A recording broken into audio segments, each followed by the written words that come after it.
is the best of North Carolina. And this is also...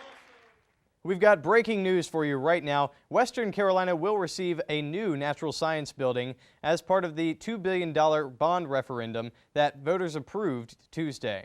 $980 million will go to the University of North Carolina system as a whole.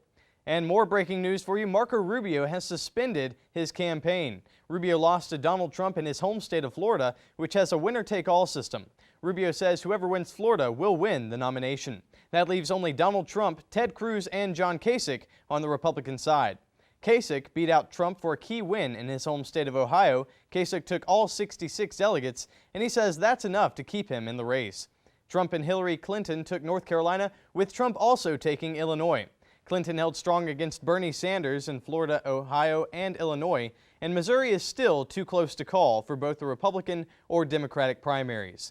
And for all of your election up-to-date coverage, follow the WCJ on Twitter at the WC Journalist or like us on Facebook. A Facebook post by a WCU student has caused controversy.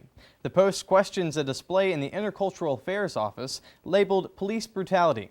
Here to speak on this issue is residential case manager Veretta Pegram-Floyd. Welcome. Hello. Thank you. Let's dig right into it. Is there racial tension on campus? Yes, there is. What I would say is that it's not exclusive to Western Carolina University.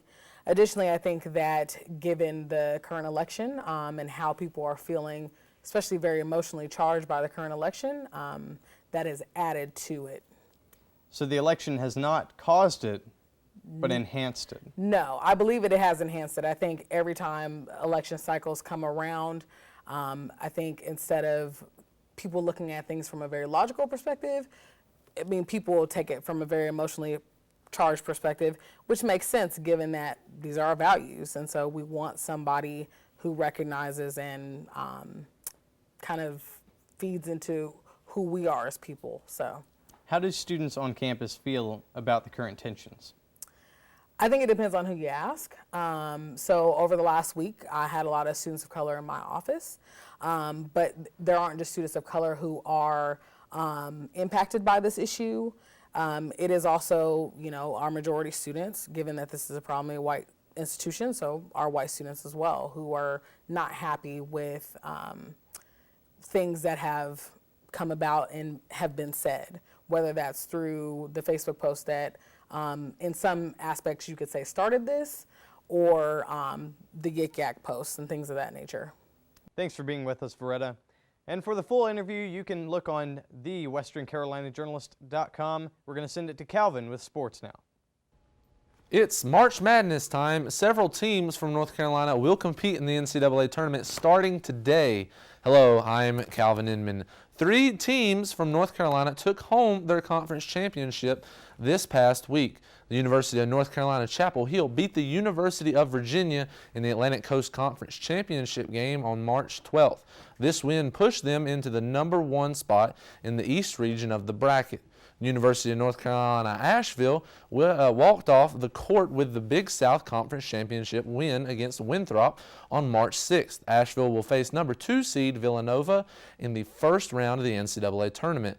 The University of North Carolina Wilmington won against Hofstra on March 7th for the Colonial Athletic Association Championship. They are set to face off against the only other North Carolina team to make the tournament that did not win their conference championship. Duke will play UNCW on March 17th at 12:15 p.m.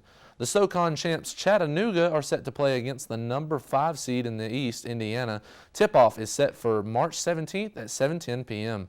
I'm Calvin Inman with your weekly sports update. Back to you, Bradley.